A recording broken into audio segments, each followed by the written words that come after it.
एक सफल और अमीर परंतु गुस्सा करने वाले व्यापारी की कहानी।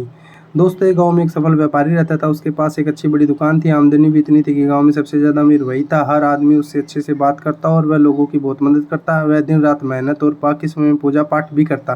गाँव के आदमी उसकी बहुत इज्जत करते थे। पर उस व्यापारी की एक बुरी आदत थी।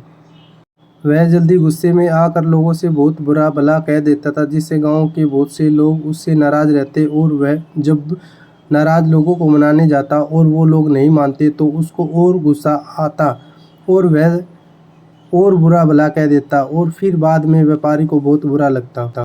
एक बार गांव में एक बहुत ज्ञानी संत आए और कुछ ही दिनों में दूर दूर तक उनके ज्ञान के चर्चे होने लगे। जब यह बात व्यापारी तक पहुंची तो वह दौड़कर संत से मिलने पहुंचा। व्यापारी ने संत की बहुत सेवा की और उनको अपनी समस्या बताई।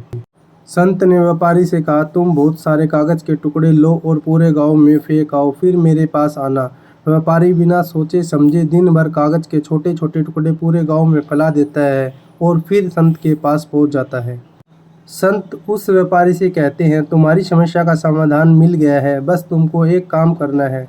तुम जाकर उन सभी कागज के टुकड़े को इकट्ठा करके यहाँ ले आओ। अपनी समस्या का समाधान पाकर व्यापारी बिना कुछ सोचे समझे उन कागज के टुकड़े को इकट्ठा करने पहुँच जाता है। बहुत देर तक कोशिश करने के बाद व्यापारी को यह समझ में आता है कि यह काम करना तो नामुमकिन है। वह दौड़कर संत के पास जाता है, कहता है, आपने काम दिया तो वो तो असंभव है, मैं चाहकर भी उसको पूरा नहीं कर सकता। संत मुस्कुराते हैं और कहते हैं, बेटा, मैं भी यही कहना चाहता हूँ कि किसी को कहे अपशब्द वापस नहीं ले।